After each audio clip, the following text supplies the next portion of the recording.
What's going on, everyone? Mike Kadlick, Tayler Kyles here for CLNS Media inside of Gillette Stadium as the Patriots get ready to take on the Indianapolis Colts this Sunday from Foxborough. A reminder, we are powered by PrizePicks and Game Time. Head over to PrizePicks, use code CLNS, you get $50 instantly when you play your first $5 lineup, and head over to Game Time, use code CLNS for $20 off your first purchase. Terms apply. All right, Taylor, we're talking about this Indianapolis game, but we have to go back in time to last Sunday first. Jerod Mayo taking a lot of heat for saying after the game that once his players cross the sideline into the white lines, there's nothing he can do for them. Now, obviously, that was taken out of context. That has been kind of put out there and dealt with, and a lot of Patriots players, former players, and current players who have played with Jerod Mayo, who have played on this team and have been in and around this coaching staff, have basically been standing up for him and saying, no, it's not on Jerod Mayo. Joanne Bentley tweeted that quote and said, there's no way you thought that that's what he meant by that. David Andrews spoke on his Quick Snap podcast today, saying that the mental errors are something that is going to happen, but basically the gist of it was it's not really on the coaching, and you need to be it needs to be your team. You guys need to hold yourself accountable, and they have to go out there and get it done in the white line. James White also mentioning on Twitter, Mayo is fine, just give it time. Devin McCourty jokes with him with a bunch of laughing faces, saying 17-0 or nothing. James White with a bunch of laughing faces. So they seem to be sticking up for Jerod Mayo. Another note from David Andrews, too, was that he mentioned today on his Quick Snap podcast that he's never felt ill-prepared from a coach heading into a game, through Bill Belichick, through Jerod Mayo. So really putting on the players and saying they need to turn this thing around. So taking that all in, adding context to Jerod Mayo's comments, what do you make of where the Patriots are with their mental errors, with their mistakes? Is it coaching? Is it players? Is it both? And where do they go from here?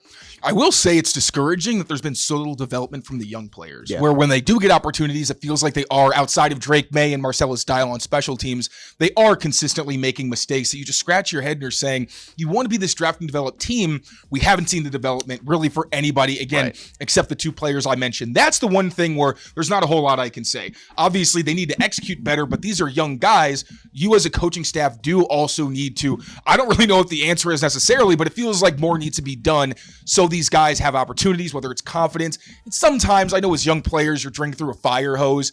I know Scott Peters has mentioned, when I asked him, why hasn't Layden Robinson played left guard? He literally said he's drinking through a fire hose as a rookie. He's just trying to get his technique down. We don't want to overburden him by having to put him on the left side. That's been discouraging. Obviously, some very debatable in-game decision-making, and I think that's just part of being a first-year coach. You can criticize the best coaches in the game. Andy Reid, multiple-time Super Bowl winner, and the entire joke is that, obviously, when you have a good track record like that, or like, Shanahan, it's very different. We're not comparing Jerod Mayo to those guys, but even the best in the game have some real head-scratching decisions that they always come under fire for. But still, you want to see learning, you want to see growth, and you want to see development, and you want to see this team finish strong. That's going to be the biggest litmus test. It's a very tough slate of opponents towards the end of the season, but you got to see what you have in the roster, like Jerod Mayo said, and you have to show some level of growth. So, like, the whole goal of the season was free agents, make them want to come here in the offseason. That said, it was very frustrating that the whole I can't do anything for you once you go between the white lines was something that just turned into a firestorm, because it's nothing different from what Jerod Mayo has told us since he became the head coach. He wants the players to take accountability because it is their team. He can give them all the tools. He can prepare them. He can tell them what's going to happen. And again, we have never heard from the coaches. Like, the coaches always seem disappointed because it's like, no, they knew what to do and they simply didn't go out there and execute. I know that's a buzzword. It's a hot word. Everybody hates to hear a coach say it's just execution, but there's different cases, and there's times where I'm looking at the film and very rarely am I like, they had no idea what was coming. More often than not, it's just you didn't do what you were supposed to do. You were freelancing. Players have acknowledged that they were freelancing at times. Guys weren't doing a whole lot. The players have not really spoken against Jerod Mayo or the coaching staff. Jerod Mayo stuck up for DeMarcus Covington. I know we'll all have different opinions on that.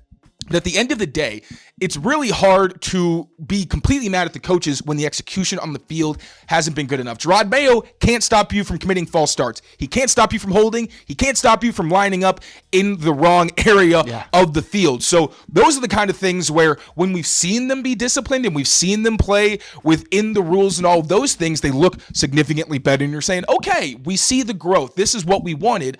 But the mental errors are the most damning thing, I think, for this team. Obviously, I know everyone says if you're not coaching against it or whatever, you're allowing it or something like that. I honestly have never gotten that phrase right. You're not coaching it, you're allowing it to happen. There we go. Yes.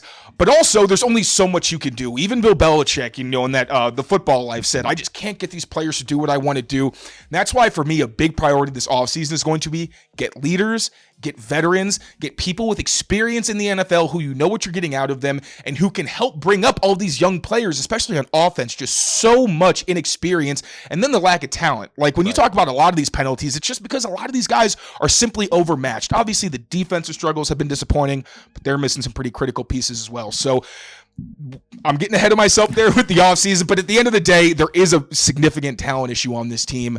The coaches are young and inexperienced. They need to be better as well. And if they are here next season, they need to look themselves in the mirror and say, how can I be better?